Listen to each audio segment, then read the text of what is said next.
Who knew that the common theme of this conversation was going to be handlebar mustaches? Yeah. Here it is. It's like I promised at the beginning. It's a story of adventure and love and unity and handlebar mustaches. Yeah. That's probably what will attract people to it. Yep, yeah, that's true.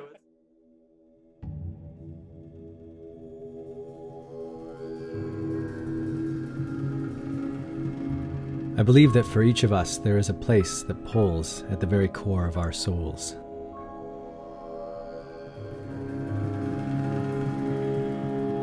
It was a mountain out of a storybook.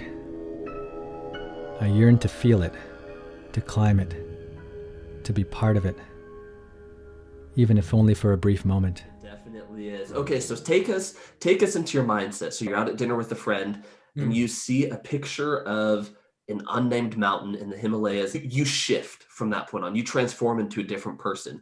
What happened when you saw that photo and why did it impact you so deeply?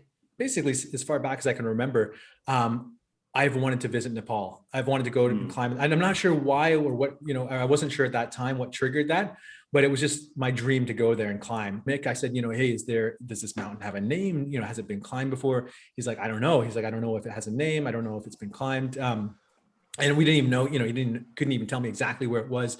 So I'm like, okay, but if there's one thing I'm sure of, I will find this mountain and I'm going to try and climb it. But you didn't know where it was, what it was called, if it was even physically possible to climb it, or if anyone else had, but you trusted your gut. You went, no, something about this is calling me to this mountain. I need to get there. So so you arrive, and then what is that like? It's like everything, you have everything in one place and it hits you right out of the plane. Like there's no sort of transition into it.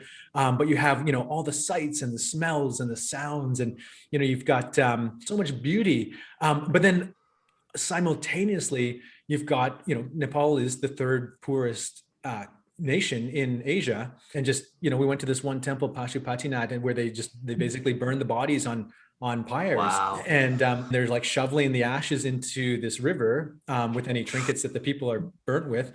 And then you've got, little girls with their pant legs rolled up and bare feet, wading through the river, trying to like find any trinkets. That you've got, some guy defecating in the river upstream, and, family having a picnic downstream. And it's like, oh my God, like, but combined with all the beauty, it's like you have almost like every emotion going through you, because really that's what life is, right? I mean, life is all of that. The world is this sort of this, melting pot of all of these things coming together. Yeah. And to kind of try and shy away from it or protect ourselves from seeing it is not really getting a full picture of what the world is.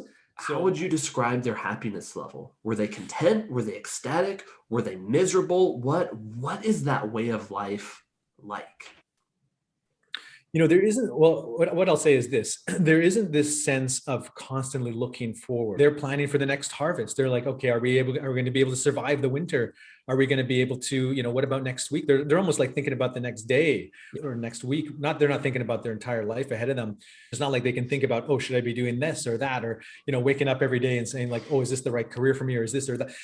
Whereas here we're like, oh my God, if I go down that choice, like, is that going to take away from this? Or, it's almost like too much choice. Sometimes we just have to, just kind of be in the moment and not worry about like which way is the best way, but just be who we are. One thing I've learned through this whole process is, by taking the blinders off again, opening my heart, leading with that openness. It not only has it allowed me to learn about others, but by learning about others, it's actually taught me a lot about myself and my own ability to make better decisions. Let's jump ahead a little bit. So you guys have been traveling, you've been hiking. At one point you have someone in your group who you guys aren't sure if you're going to be able to continue on because they're injured, they're physically, mentally just drained, and you're at this point where you're having to balance speaking between a loved one and someone that you care about versus essentially your life's calling, your life's purpose. How did it feel to have to relinquish control of your dream and leave it up into someone else's hands? Like it felt like everything outside of me was guiding me in a different direction.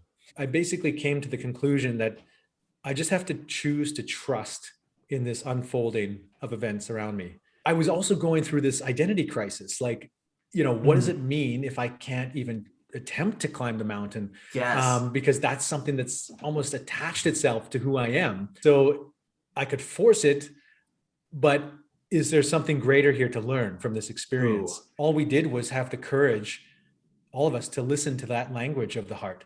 And I think that's kind of what, if I can bring one message to the world right now, it's about tapping more into that deep language of the heart when we look at each other and ourselves. And that's what's going to get us forward. But yeah, that's kind of what opened this whole.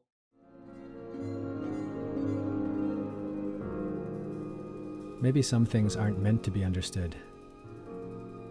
Maybe all we need to do is to listen to the unspoken language of the heart.